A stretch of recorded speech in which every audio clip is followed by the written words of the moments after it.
মাছ খাই আপুনি হয়তো বাকলিটো পেলাই দিয়ে, কিন্তু এতিয়াৰ পৰা মাছ খাই আৰু বাকলি পেলাব নালাগে, কাৰণ এই বাকলি, মাছৰ বাকলিও এতিয়া স্বাৱলম্বিতাৰ এক উৎকৃষ্ট নিদৰ্শন হ'ব পাৰে। কাৰণ মৰিগাঁও এজন যুৱক, যিজন যুৱকে এতিয়া মাছৰ বাকলি ৰ'দত শুকুৱাই টকা ইনকম কৰিছে। কিন্তু কেনেকৈ, কি কৰে এই মাছৰ বাকলিৰে, গতিকে মই জানিব লাগিব। মই দেখুৱাম, ND24 দৰ্শকসকলক দেখুৱাইছোঁ। এয়া হৈছে ডাঙৰ মাছৰ বাকলি, আৰু এই মাছৰ বাকলিৰ পৰা বিশেষ কিছুমান বস্তু প্ৰস্তুত কৰে। আৰু এয়া যে মাছৰ বাকলিৰে যে কিবা কৰিব পাৰি, সেয়া কিন্তু ভাবিবলৈ কিছু কঠিন, কিন্তু সেই কঠিনকে এতিয়া বাস্তৱ ৰূপ দিছে এজন যুৱকে। গতিকে প্ৰকৃততে এই কি কৰে, এই মাছৰ বাকলিবোৰে কি কৰে? মাছৰ বাকলি মেইনলি আপোনাৰ এই ৰঙৰ পুটিংবিলাক বনায়, আৰু মেক্সিমাম আপোনাৰ এণ্টিবায়'টিক আৰু প্লাছ আপোনাৰ কছমেটিকত চবতকৈ বেছি হিউজ পৰিমাণ ব্যৱহাৰ হয়। এইটো ক'ৰ পৰা গোটাই আপোনালোকে এইবোৰ? এইটো মই টাউনৰ পৰা লৈ আহোঁ। মই যিহেতু মায়াৰ বাজাৰতে থাকোঁ, তাতে মোৰ দেউতাৰ চিট আছে, তাতে বহোঁ। তো তাৰ পৰা লৈ আহোঁ, মোৰ মামাৰ পৰা লৈ আহোঁ, আৰু যোনবিলাক বেপাৰী আছে সিহঁতৰ পৰা মানে মই মালকেইটা আনি ঘৰত আহি ৱাশ্ব কৰোঁ, ৱাশ্ব কৰি তাৰপিছত আৰু ৰ'দত মেলি দিওঁ। তাৰপিছত এইবোৰ ক'ত বিক্ৰী হয়? এইটো ঘৰতে বেপাৰী আহে, আহি পেলাই লৈ যায়। ক'ত লৈ যায়? কলিকতাত যায়, গুজৰাট যায়, তাৰ পৰা আপোনাৰ মেক্সিমাম আপোনাৰ বাহিৰৰ কাণ্ট্ৰিতে বেছি যায়, যেনেকৈ আপোনাৰ চাইনা। কেজি কেনেকে ইয়াৰ মাছৰ বাকলি? 100 টকা পাৰ কেজি বিক্ৰী হয়। 100 টকা? 100 টকা। কেতিয়াবাতো মাছৰ দামেই 100 টকা হৈ গৈ। হয়, সেইটো হয়। বানপানীৰ টাইমত 100 টকা হৈ যায় মাছৰ দাম। গতিকে আপুনি এইবিলাক কৰি পেলাই চলি যাব পাৰি, আৰামত চলি যাব পাৰি ধুনীয়াকে।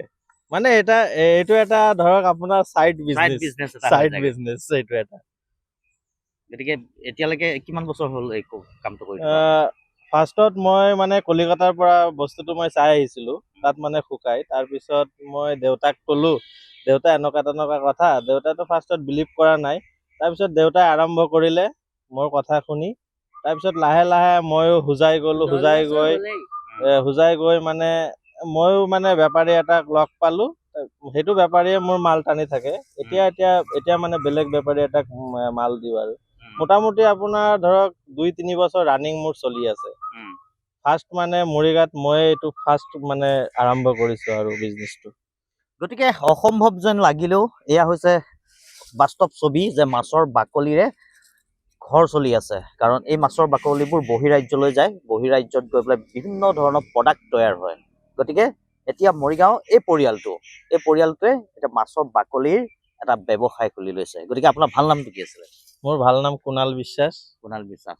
মাহটোত কিমান মান বেচা বিক্ৰী হৈ যায়গে গোটেই ইনকাম ধৰক পাৰ মান্থ মোটামুটি আপোনাৰ 20,000 মান হয়, আৰু 20-25 হাজাৰ ধৰিব পাৰি। গতিকে এয়া আছিলে মই মৰিগাঁৱৰ পৰা ND24 দৰ্শকসকলক দেখুৱালো মাছৰ বাকলিৰে প্ৰতি মাহে 20ৰ পৰা 25,000 টকা ইনকম কৰিছে। মাছৰ বাকলি দোকানৰ পৰা লৈ আহি এনেদৰে ৰ'দত শুকুৱাই তাৰপিছত বেপাৰীক বিক্ৰী কৰি দিয়ে, আৰু বেপাৰীবোৰে লৈ যায় বহিৰাজ্যলৈ। বহিৰাজ্যত ইয়াৰ আদৰ যথেষ্ট।